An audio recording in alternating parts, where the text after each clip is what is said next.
Alright, so in this first section of homework 9A, I'm going to be working through all the problems that deal with function operations. This should be content that's pretty familiar from Algebra 2. So just a reminder of what function operations are is when we have multiple functions. For example, I'm going to start with the question that looks like number 2. For example, in this one we have f of x and g of x. We can combine functions in different ways. We can add functions together, we can subtract functions, we can multiply, we can divide them, and then we have functions that can be composite functions, which means we're basically like taking the function of a function. So I'm going to work through all the problems that are similar to that. So the first one that I'm going to go over is my question 2 on common version 9A, but you will need to search around for your similar problem. It says if f of x equals negative 2x plus 6 and g of x equals 4 minus x squared, then f of g of negative 1 equals what? And g of f of f of 2 equals what? So these are composite functions, and so we're basically taking, like, we have a function within a function. And so when you're solving these, you work from the inside out. So for this first one, f of g of negative 1, what I'm going to do is I'm first going to find g of negative 1. Once I have g of negative 1, I'm going to use that to find f of whatever my solution is. So right now I'm focusing on g of negative 1. So I'm going to find g of negative 1, which means I'm going to plug in negative 1 every time I see x into the function g. So 4 minus, now I'm just plugging in negative 1 for x, so I'm going to actually use parentheses since it's a negative 1, squared. So now you use PEMDAS, so parentheses, exponents first. So negative 1 squared is negative 1 times negative 1, so I get a positive 1. Everything else is going to stay the same.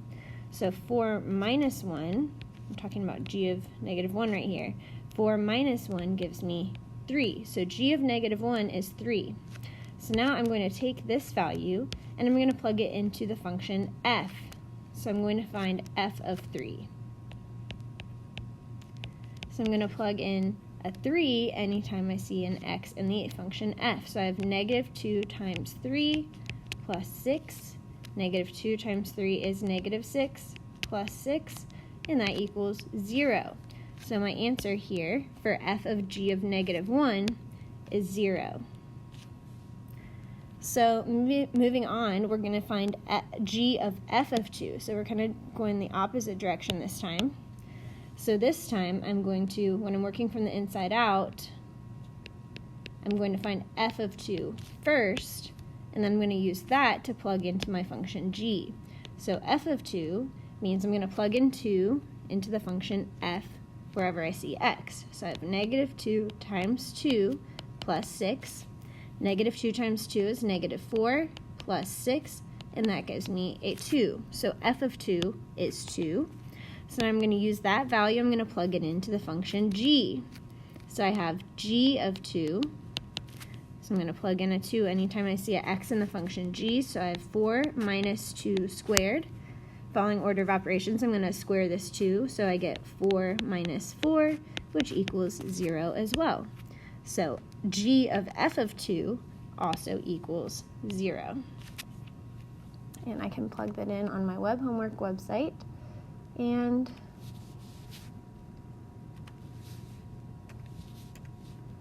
I see that that answer is correct. So the next problem I'm going to look at is question number, question number 10 on my common version. It's a problem that looks like this. It says if f of x equals 3x plus 5, g of y equals 10 minus y, and h of z equals negative 4 over z plus 2, then find the following. So, find your problem that looks like this, and we'll work through it step by step. So for part A, it's asking us to find f of negative 7 plus g of 7. So what I'm going to do is I'm going to plug in the value negative 7 anytime I see an x in the function f. So f of negative 7, I'm going to look up here at the f function, is going to give me 3 times negative 7 plus 5. That is f of negative 7. But then I'm adding g of 7. So I'm going to plug in the value 7 into the function g anytime I see a y, because the variable here is y. So g of 7 would be, and I'm adding these together, so plus the square root of 10 minus 7, because I'm plugging in a 7 anytime I see a y. Now I'm trying to simplify this as much as I can. So the first thing I'm going to do is, I can do a couple things at once. I'm going to simplify this over here, and I'm going to simplify what's under the root. That'll be my first step. So 3 times negative 7 gives me a negative 21, keep the plus 5, and then I'm taking the square root, whoops, I need to do plus the square root of 10 minus 7 is 3. So square root of 3, I cannot simplify that, but I can do negative 21 plus 5. So when I do negative 21 plus 5, that's going to give me a negative 16 plus the square root of 3. So I believe this will be my answer here.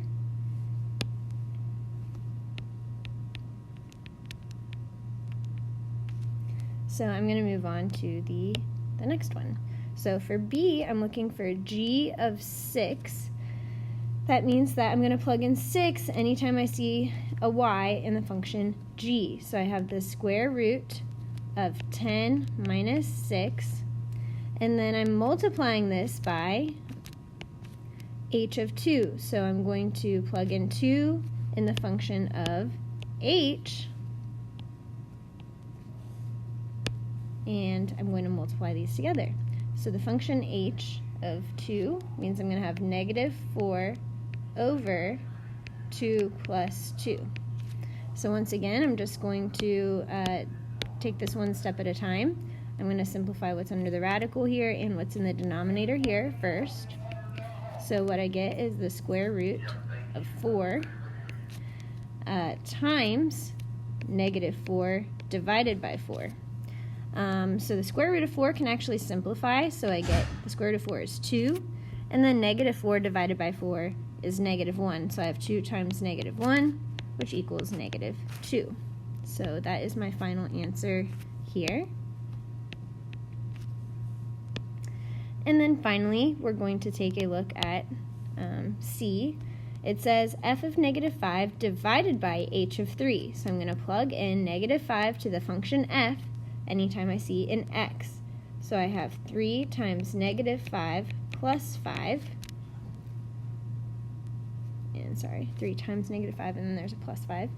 And I'm dividing that by h of 3, which means I'm going to plug in a 3 to the function h every time I see a z.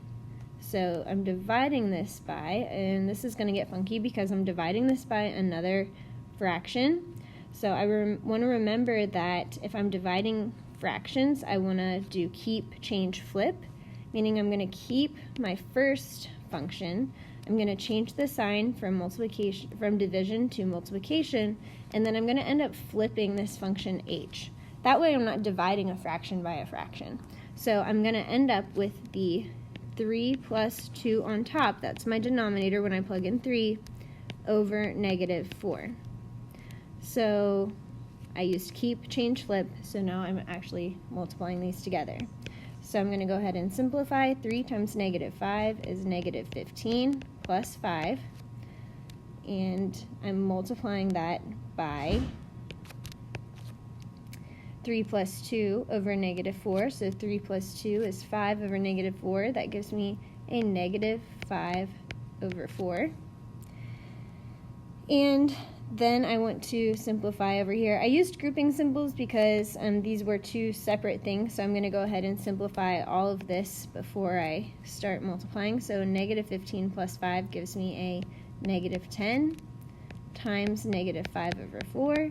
And then to multiply this out, I'm going to multiply the tops together and then divide by 4. So negative 10 times negative 5 gives me a 50. I'm dividing that by 4, which is 12.5.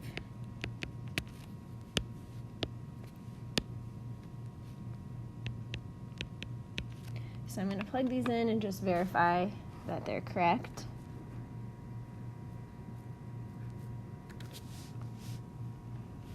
So for A, I got negative 16 plus the square root of 3.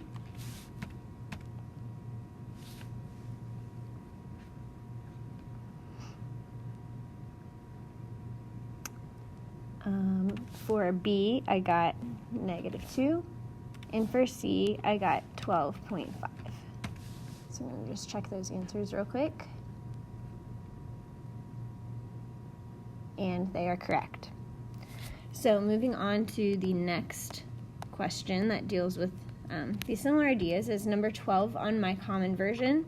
It's one that says if f of x equals 4 over x and g of x equals negative 4 over x plus 3, then, it skips kind of, it says g over f of x equals what? And then it's asking me about the domain of g over f of x. So I'm going to follow the same rules here. I'm given the functions f of x and g of x. And then basically I'm going to divide these functions. And similar to what we just did, f of x is a fraction and g of x is also a fraction. So when we're dividing fractions, we want to remember keep, change, flip. Meaning we're going to keep the first fraction, we're going to change the sign, and we're going to flip the second fraction.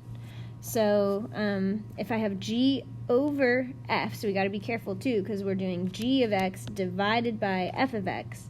So I'm going to take, this is my first function, is g of x. And if you notice here, I'm just finding g over f of x. I'm not actually given a value here. So my first one is this negative 4 over x plus 3. And then instead of dividing that by f, I'm going to multiply by its reciprocal, which is, this is multiplication, x over 4. Now to simplify this, I'm going to multiply the tops and I'm going to multiply the bottoms.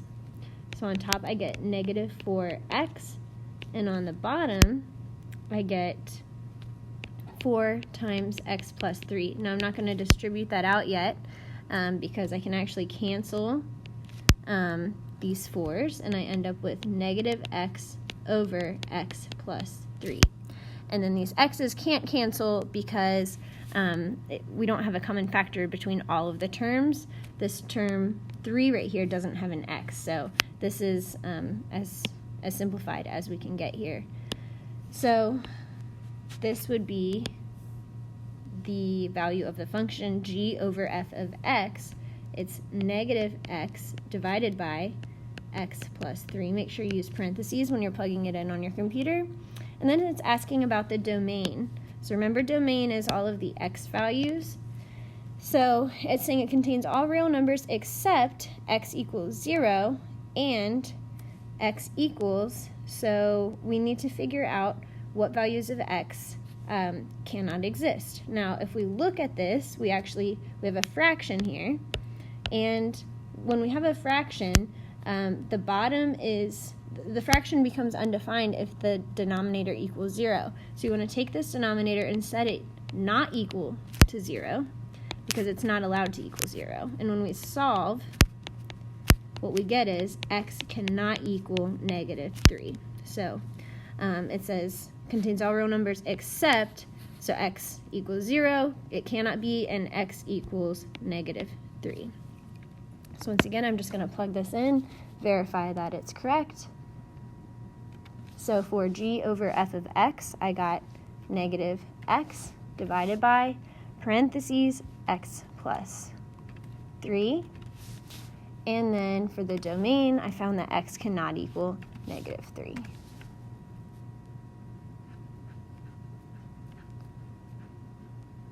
And my answer is correct. So let's see if there's any others of this type. Okay, we can try number 13. 13 is a similar question using function operations. So it's saying you're going to look for one that has this table here with x, f of x, and g of x. So it says considering the following table of values, and we're going to find the following. First, we're finding f of g of 2. So we're not given functions here, but we are given basically values of these functions. So the first column tells us, like, if I were to plug in these x values, and then these columns tell us what you would get out when you plug it into f, and then this column shows me what I would get out if I plug that x value into the function g. So we're going to need to use all of this information to help us answer here. So to find f of g of 2, the first thing I'm going to look for is g of 2. So when we plug in 2 right here to the function g, what do we get out? We get out a 1. So now if g of 2 is 1, then I'm going to look for f of 1. So I'm going to go to the value 1, and what do I get for f? I get 1. So f of 1 equals 1. So the answer to this should be 1. So when we look at this next question, it says find g of f of 2. So I'm going to first find f of 2. When I go to the x value 2 and I look at the function f, it's 4. So then I'm looking for g of 4. So I'm going to go to the x value 4 and see what I get for g, and that's 2. So g of f of 2 should be 2. Finally, we have f of g of f of 4. So once again, working from the inside out, I'm going to start from the very inside, and I'm looking for f of 4. So if I go to 4, I'm looking for the function f. I have 3. So now I have f of g of 3. So now I'm going to look for g of 3. When I plug in a 3 to the function g, I get a 3. So this equals f of 3. And finally, I'm going to find f of 3. So when I plug in 3 to the function f, I get 2. So my answer here should be a 2. So I'm going to plug these in, make sure they're correct. F of g of 2 is 1.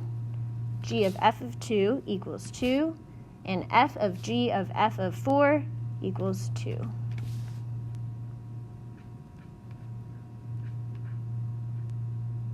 And that is correct. The next one we're going to look at is 17, and it looks like this, and it says, write the domain of the following functions in set and interval notation as directed.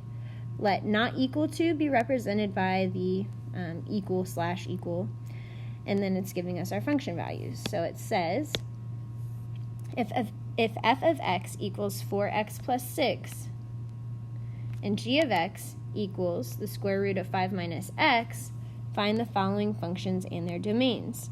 So the first function I'm looking for is the composite function f of g of x. So that means that I'm going to put the function g of x, I'm going to plug that in every time I see an x into the function of f. So I'm going to start with the function of f, because they're not giving us a number here or a value. That means I'm actually going to plug in this whole function g every time I see an x in the function f.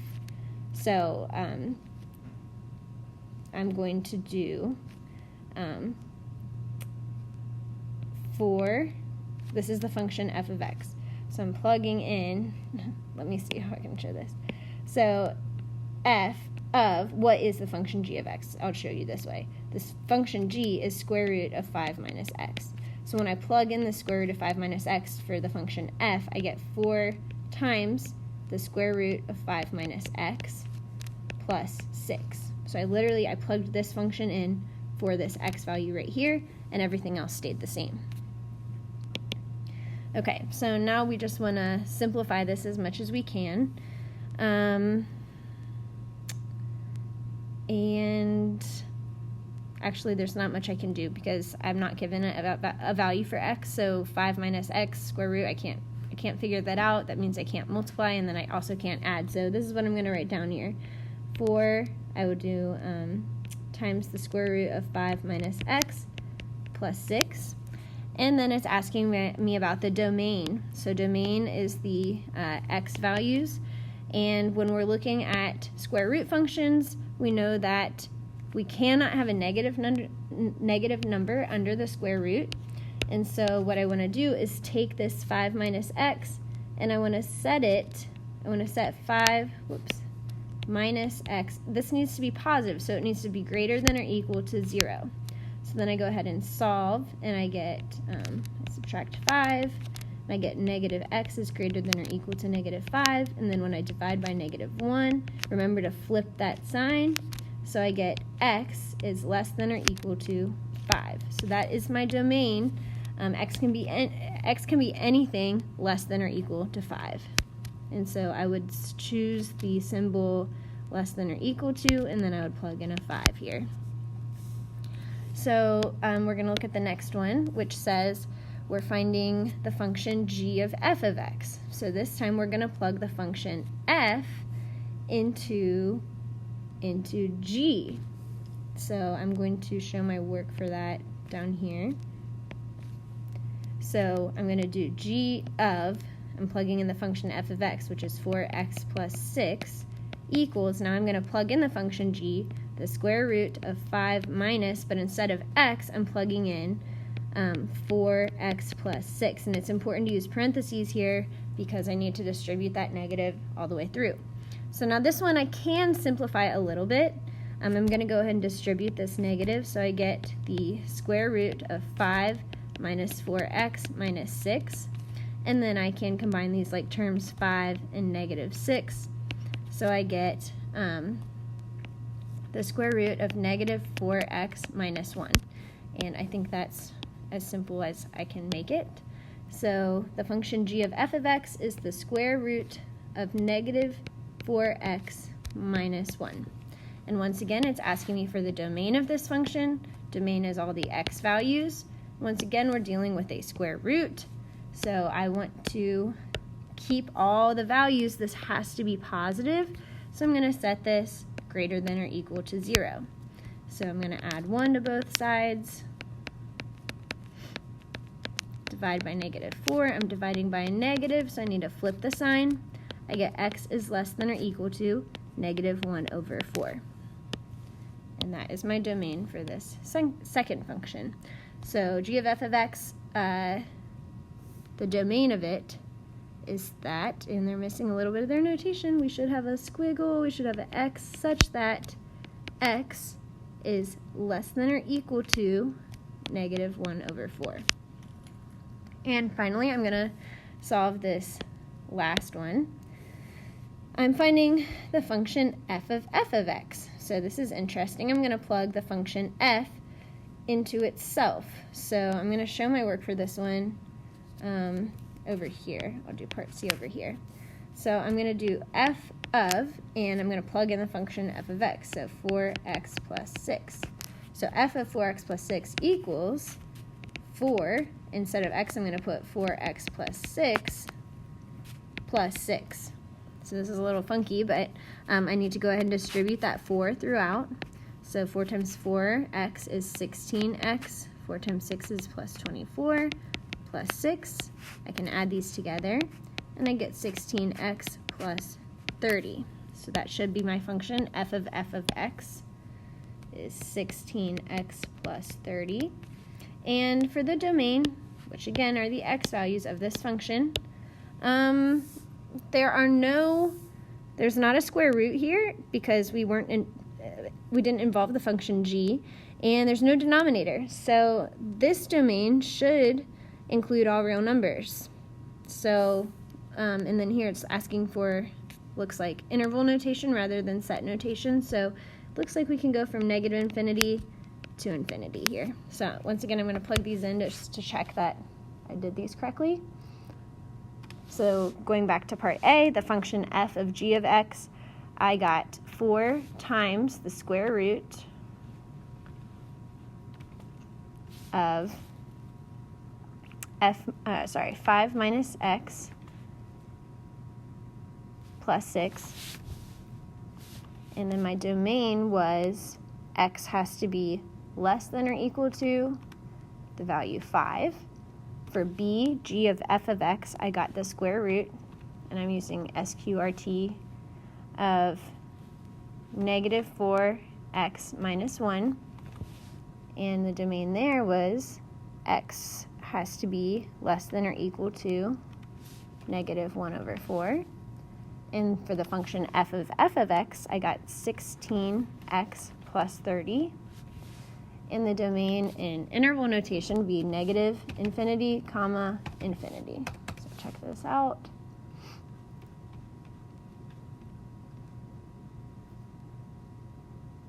And that is correct. Okay. Just a couple more of this type. So at this point, you might feel good enough to work through all these, but I'll just keep going on these similar type questions. Looking at question 21, that looks like this. Let f of x equal x plus 16, and g of x equal x plus 31, and h of x equal 4x minus the square root of 2x plus 2 plus 4. Write the domain of the following functions in set notation. Let not equal to be represented by that symbol. So we're looking first for the domain of the function f of x divided by g of x. And we're just finding the domain of that. So f of x is x plus 16. And if we're dividing that by g of x is x plus 31.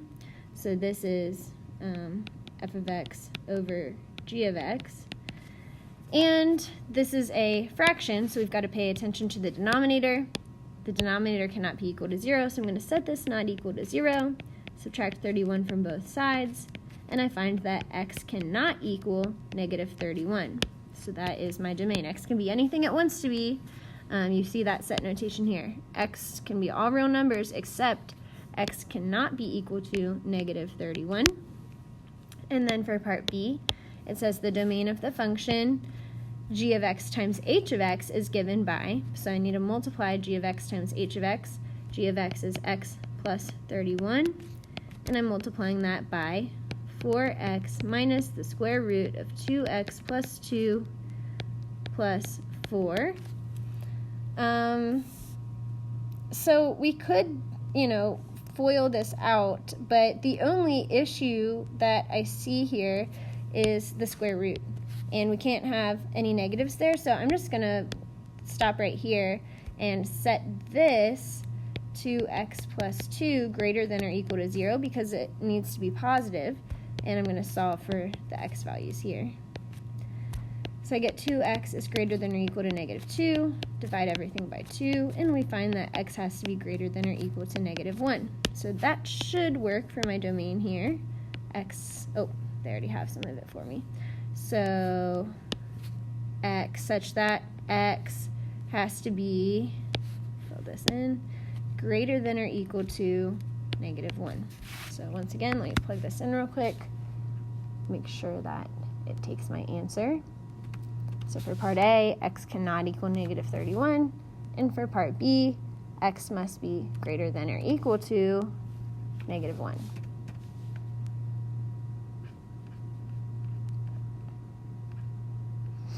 Which is correct.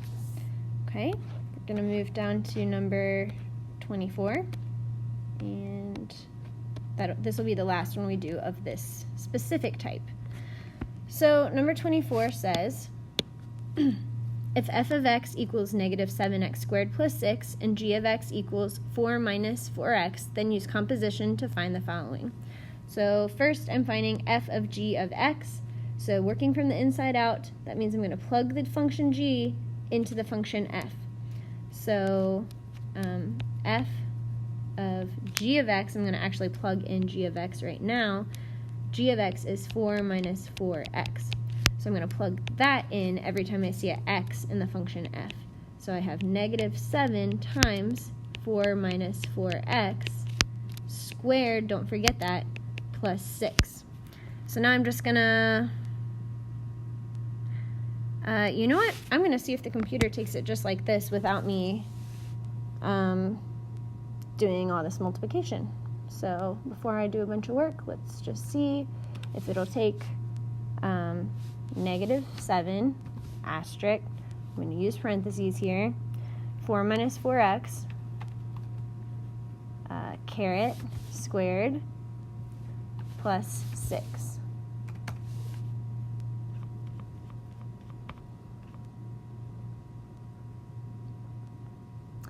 So it looks like it's taking that. So instead of foiling and multiplying everything out, I'm just going to leave it like that. So now I'm going to go on to the next one, which is g of f of x. So in the function g, I'm going to plug in the function f, which is negative 7x squared plus 6. And what I get is 4 minus 4 times negative 7x squared plus 6. So once again, I'm not going to mess with distributing and simplifying this. I'm just going to plug that straight in. 4 minus 4 asterisk parentheses negative 7x squared plus 6 in parentheses. And the next one is f of g of negative 2. So what I'm going to do is find g of negative 2, and then I'm going to plug that into the function f. So if I'm looking for f of g of negative 2, I'm first going to find g of negative 2. So that means I'm going to plug in negative 2 into the function g. So I get 4 minus 4 times negative 2. And I'm going to multiply first. So I get 4. Negative 4 times negative 2 is a positive 8. So 4 plus 8 is 12. So now I'm going to plug in that value 12 into the function f. So I have f of 12, which equals negative 7 times 12 squared plus 6. 12 squared is 144, so I have negative 7 times 144 plus 6. Negative 7 times 144 is negative 1008 plus 6, which equals negative 1002.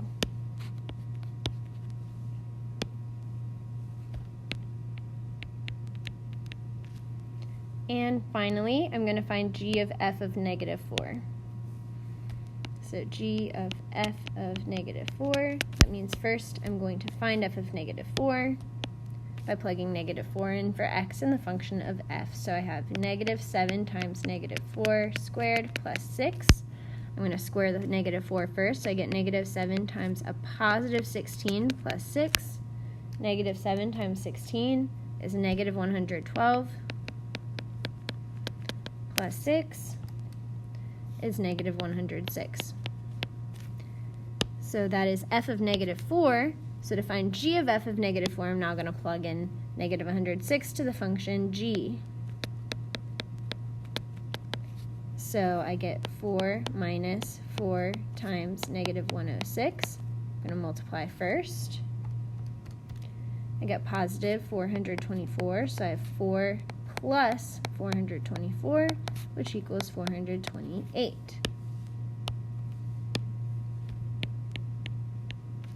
So once again, I'm just going to check these answers.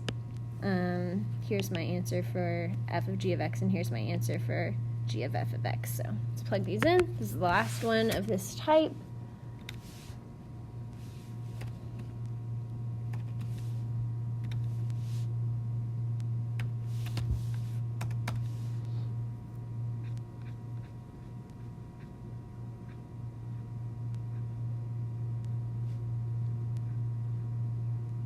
And that is correct.